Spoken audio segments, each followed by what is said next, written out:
ಜಿಲ್ಲೆಗೆ ಸೇರಿದಂತ ಮಹಾನಾಯಕ,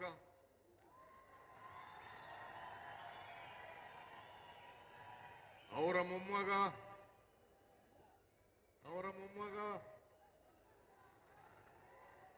ನಿಖಿಲ್ ಕುಮಾರ್ ಸ್ಪರ್ಧೆ ಮಾಡಿದ್ರು. ಶಿಗ್ಗಾವಿನಲ್ಲಿ ಬಸವರಾಜ ಬೊಮ್ಮಾಯಿ ಮುಖ್ಯಮಂತ್ರಿ ಆಗಿದ್ದಂಥವರು, ಅವರ ಮಗ ಸ್ಪರ್ಧೆ ಮಾಡಿದ್ರು. 2 ಕ್ಷೇತ್ರಗಳಲ್ಲಿ, ಒಂದರಲ್ಲಿ ಚನ್ನಪಟ್ಟಣದಲ್ಲಿ ಕುಮಾರಸ್ವಾಮಿ ಗೆದ್ದಿದ್ರು, ಶಿಗ್ಗಾವಿನಲ್ಲಿ ಸಿಟ್ಟಿಂಗ್ ಮುಖ್ಯಮಂತ್ರಿ ಬಸವರಾಜ ಬೊಮ್ಮಾಯಿ ಗೆದ್ದಿದ್ರು. 2 ಸ್ಥಾನಗಳನ್ನು ಗೆಲ್ಲಿಕ್ಕೆ ನಮ್ಮ ಕಾರ್ಯಕರ್ತರು, ಮತದಾರರು ಮಾಡಿದಂತ ಆಶೀರ್ವಾದ ಕಾರಣ ಅಂತಕ್ಕಂಥ ಮಾತುಗಳನ್ನು ಹೇಳಲಿಕ್ಕೆ ಬಯಸ್ತಾ ಇದ್ದೇನೆ. ಅದಕ್ಕಾಗಿ ಸ್ವಾಭಿಮಾನಿಗಳ ಒಕ್ಕೂಟದವರು ಹೇಳ್ತಾ ಇದ್ರು, ನಿಮಗೆ ನಿಮ್ಮ ಪಕ್ಷದ ಅಧ್ಯಕ್ಷರಾದಂತ DK ಶಿವಕುಮಾರ್ ಅವರಿಗೆ ಕೃತಜ್ಞತೆಗಳನ್ನು ನಾವು ಸಲ್ಲಿಸಬೇಕು, ಮತದಾರರಿಗೆ ಕೃತಜ್ಞತೆಗಳನ್ನು ಸಲ್ಲಿಸಬೇಕು ಅಂತ ಹೇಳಿದ್ರು. ನಾನು ಹೇಳಿದೆ, ನಮಗೆ ಸಲ್ಲಿಸ್ತಕ್ಕಂಥದ್ದಲ್ಲ, ನಿಜವಾದಂತ ಕೃತಜ್ಞತೆಗಳನ್ನು ಸಲ್ಲಿಸ್ತಕ್ಕಂಥದ್ದು ಮತದಾರ ಬಂಧುಗಳಿಗೆ ಅಂತಕ್ಕಂಥ ಮಾತನ್ನ ಹೇಳಿದ ಮೇಲೆ ಈ ಸಮಾವೇಶವನ್ನ ಏರ್ಪಾಡು ಮಾಡಲಿಕ್ಕೆ ಸಾಧ್ಯ ಆಯ್ತು. ಇವತ್ತು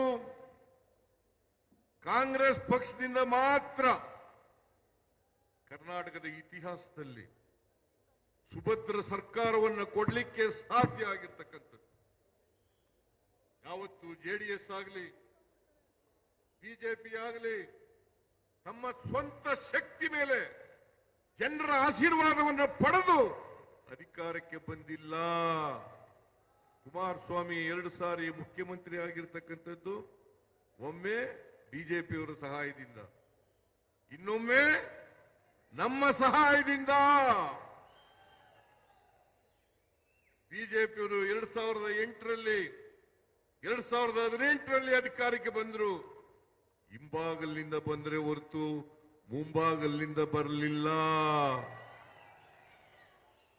ಆಪರೇಷನ್ ಕಮಲ ಮಾಡಿ 2008ರಲ್ಲೂ ಕೂಡ ಕೋಟ್ಯಾಂತರ ರೂಪಾಯಿಗಳನ್ನ ಖರ್ಚು ಮಾಡಿ ಅಧಿಕಾರಕ್ಕೆ ಬಂದರು. ಮಿಸ್ಟರ್ ಯಡಿಯೂರಪ್ಪ ಮುಖ್ಯಮಂತ್ರಿ ಆದರು, ಮಿಸ್ಟರ್ ಸದಾನಂದಗೌಡ ಮುಖ್ಯಮಂತ್ರಿ ಆದರು, ಮಿಸ್ಟರ್ ಜಗದೀಶ್ ಶೆಟ್ಟರ್ ಮುಖ್ಯಮಂತ್ರಿ ಆದರು. ಹೇಗೆ ಇವ್ರ ಕೈಲಿ ಸುಭದ್ರ ಸರ್ಕಾರವನ್ನು ಕೊಡಲಿಕ್ಕೆ ಸಾಧ್ಯ ಆಯಿತು? 2006ರಲ್ಲಿ ಮೊದಲನೇ ಬಾರಿಗೆ ಕುಮಾರಸ್ವಾಮಿ ಮುಖ್ಯಮಂತ್ರಿ ಆದರು. ಆದರೆ ಯಡಿಯೂರಪ್ಪನವರಿಗೆ ಮೋಸ ಮಾಡಿದ್ರು, ಆ ಸರ್ಕಾರ ಉಳ್ಕೊಳ್ಳಿಕ್ಕೆ ಸಾಧ್ಯ ಆಗಲಿಲ್ಲ. ಯಾರು ಮೋಸ ಮಾಡಿದವರು? Mister Kumaraswamy, mister Deve Gowda. ಆ ಸರ್ಕಾರ ಉಳ್ಕೊಳ್ಳಿಲ್ಲ. ಮತ್ತೆ 2018ರಲ್ಲಿ 104 ಸ್ಥಾನಗಳನ್ನು ಗೆದ್ರೆ ಹೊರತು 113 ಸ್ಥಾನಗಳನ್ನು ಗೆಲ್ಲಿಲ್ಲ. ನಾವು ಕುಮಾರಸ್ವಾಮಿ ಅವರಿಗೆ ಬೆಂಬಲ ಕೊಟ್ಟು ನೀವು ಮುಖ್ಯಮಂತ್ರಿ ಆಗಿ, ನಾವು 80 ಜನ ಗೆದ್ದಿದ್ರು ಕೂಡ, ಅವರು 38 ಜನ ಗೆದ್ದಿದ್ರು ಕೂಡ, ನೀವು ಮುಖ್ಯಮಂತ್ರಿ ಆಗ್ರಿ, ನಾವು ಬೆಂಬಲ ಕೊಡ್ತೀವಿ ಅಂತೇಳಿ ಮಾಡೋದು. ಆದರೆ ಸರ್ಕಾರವನ್ನು ಉಳಿಸಿಕೊಳ್ಳಲಿಲ್ಲ. ನಾವು ವಿತ್ಡ್ರಾ ಮಾಡಿದ್ದಲ್ಲ. ಇವರು ಮುಖ್ಯಮಂತ್ರಿ ಆಗಿರುವಾಗ 17 ಜನ MLAಗಳು ಬಿಜೆಪಿ ಜೊತೆ ಸೇರಿ ಆಪರೇಷನ್ ಕಮಲದ ಮೂಲಕ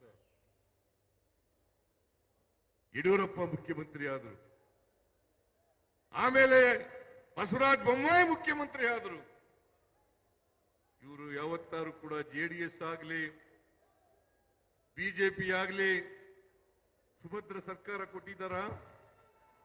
ನೀವು ಇತಿಹಾಸವನ್ನ, ಕರ್ನಾಟಕದ ಇತಿಹಾಸವನ್ನ ನೋಡಬೇಕು. ಕಾಂಗ್ರೆಸ್ ಪಕ್ಷ ಯಾವಾಗ ಅಧಿಕಾರಕ್ಕೆ ಬಂದಿದೆ ಎಲ್ಲ ಕಾಲದಲ್ಲೂ ಕೂಡ ಸುಭದ್ರ ಸರ್ಕಾರವನ್ನು ಕೊಟ್ಟಿದೆ. ಯೋಚನೆ ಮಾಡಿ. ಈಗ ಬಿಜೆಪಿಗೆ ಜೆಡಿಎಸ್ಗೆ ಬೆಂಬಲಿಸಬೇಕಾ? ಅಧಿಕಾರ ಕೊಡಬೇಕಾ? ಅವ್ರಿಗೆ ಕೊಡಬೇಕಾ? ಏಯ್ ಕೂತ್ಕೊಳ್ರಿ, ಕೂತ್ಕೊಳ್ರಿ. ಅಧಿಕಾರ ಕೊಡಬೇಕಾ ಅವರಿಗೆ? ಇವತ್ತೇನಾದ್ರೂ ಸುಭದ್ರ ಸರ್ಕಾರವನ್ನು ಕೊಡ್ಲಿಕ್ಕೆ ಶಕ್ತಿ ಇರ್ತಕ್ಕಂಥದ್ದು ನಿಮ್ಮೆಲ್ಲರ ಆಶೀರ್ವಾದದಿಂದ ಕಾಂಗ್ರೆಸ್ ಪಕ್ಷಕ್ಕೆ ಹೊರತು ಬೇರೆ ಪಕ್ಷಕ್ಕೆ ಅಲ್ಲ ಅಂತಕ್ಕಂಥದನ್ನ ಹೇಳಲಿಕ್ಕೆ ಬಯಸ್ತಾ ಇದ್ದೇನೆ. ನಾವು 2013ರಿಂದ 2018ರವರೆಗೆ ಇದ್ದೆ. ಅನೇಕ